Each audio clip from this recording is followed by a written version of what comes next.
balaa ñuy wax d'abord décision bi dama bëggoon wax tuuti ci état d'esprit militant yi en ce moment dañu quand même quoi qu'on dise raté 2 élections présidentielles man je pense que loolu dafa traumatiser les militants parce que ñëpp xam nañu quand même que un homme politique ou une femme politique rendez-vous bu gën a am importance c'est l'élection présidentielle parce que c'est la vocation d'un parti, conquérir le pouvoir.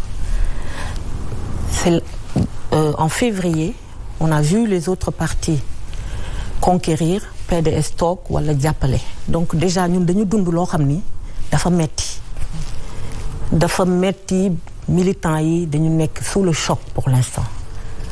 ñu jógee foofu ñu gis comme ça dans le net nous les principales concernées parce que il y avait beaucoup de candidates et ça s'était passé en décembre c'était presque la fin des renouvellements parce que defe naa yéen ñëpp xam ngeen ça fait 2 ans ñu ngi def renouvellement parti bi section yi fédération yi après fédération yi léegi dañuy dem na carrément pour fal maintenant les organismes internes donc ñu dem en décembre fal def pour les jeunes ñu am celui qui est maintenant responsable des jeunes le 24 décembre à UJTL le 24 décembre ñu wooñu donc fédération bu nekk war na yónnee 3 délégués il y a 59 fédérations jigéen yi jóge ci Sénégal bi yëpp Kédougou dëkk bu gën a sore les femmes sont venues malgré déception bi militants yi amoon que moom non en décembre amaguñu woon sax encore la mauvaise nouvelle militants yi jóge fu nekk jigéen ñi de fu nekk amul benn dëkk boo xam ne yónneewuñu 3 délégués ñu ñëw permanence ñu toog di xaar juste au moment de voter parce que nag il faut dire que benn majorité écrasante s'était déjà manifestée pour je pense la candidature Woré Sarr donc comme par magie ñu toog secrétariat structure ñëw ñu ne ñu léegi dañ koy reporter on privilégie waxtaan Abdoulaye Wade moo wax nañu reporter mbir mi waaw ñu ne d'accord femmes yi delluwaat ci seen dëkk ñii jógee Bakel ñii jógee Kédougou ñii Vélingara fu gën a sore Fuuta ñu dellu donc et dernière nouvelle bi mooy lii ñu ñëw toog rek ba gis décision administrative signée par le secrétaire général national boo xam ni mi ngi fal Fatou Sow présidente. donc amul élection su ma la déggee ça veut dire que ne amul élection ci li nga et c'est un poste électif parce que dafa am ay postes yoo xam ni c'est du ressort du secrétaire général national donc le président Abdoulaye Wade mën na ko nommer comme nu mu nommer par exemple Woré secrétaire général national chargé des femmes man mu nommé ma secrétaire national chargé de l'économie numérique loolu c'est des nominations mais nomination yoo xam ni Abdoulaye Wade moo am sañ-sañ boobu parce que c'est son secrétariat moom mooy le secrétaire général muy nommé nag les secrétaires ñuy liggéey ak moom ku nekk am benn domaine am boo xam ni foofu lay liggéey ak Abdoulaye Wade. Mais vous pensez que Abdoulaye Wade il a toujours les aptitudes de diriger le Parti démocratique sénégalais? Non, ça date de très longtemps, le secrétariat national. Donc les gens confondent en fait ça. Donc ça on est ça depuis longtemps.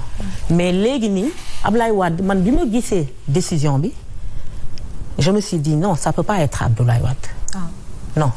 Abdoulaye Wade moo bind ay texam. Il connaît les statuts et le règlement intérieur du parti. donc da nga jàpp il peut pas donc da nga jàpp ne dañoo falsifier signature am comme ni ko honorable député Woré Sarr waxee keroog jàpp ne dañoo falsifier li nga xamante ne moom moo di signature am. du falsifier peut-être dañ ko scanner je sais pas moi depuis qu'on a renvoyé notre frère Tafsir Thioye qui est le porte-parole c'est là où j'ai commencé à me dire il y a un problème parce que defe naa président Ablaye Wade fu mu toll léegi 98 ans.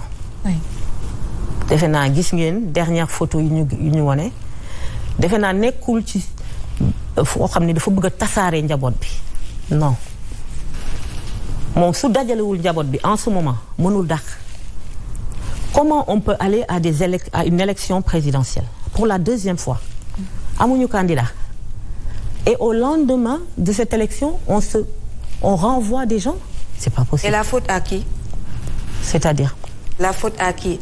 tey jii gis nañ ne ñu bari dañoo joxoñ baaraamu tuuma ki nga xamante ne moom moo di Karim Wade. non man dama jàpp Fatou Sow Karim Wade moo ko nommé parce que secrétaire national chargé de comment dire des structures amuñu fit jël nommé Fatou Sow loolu amuñu fit boobu donc tey ça aurait été intéressant qu'on fasse une enquête mais man je suis persuadée que cette nomination-là vient de Karim Wade. ñu dégg la nga ne elle n'est pas légitime. politique dafa laajte légitimité.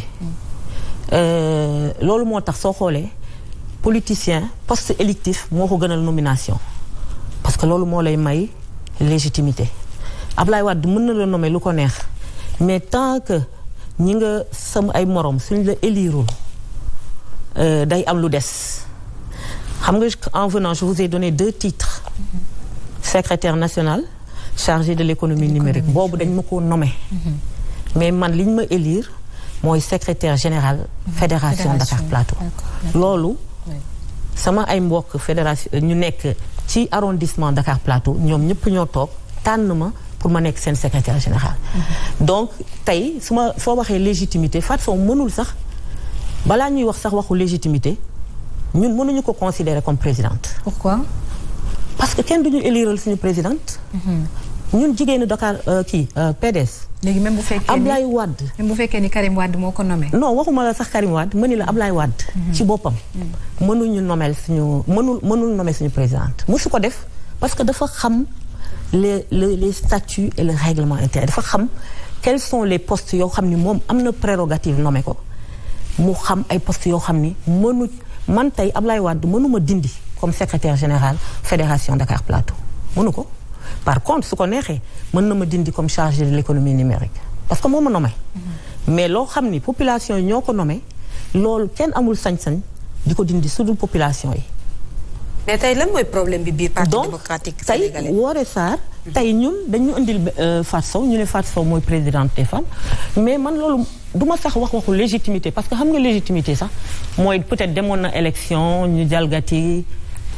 ñu tànn ko mais élection moo amul ñun dañu toog ñu ne ñu kii mooy seen présidente donc c'est pas possible donc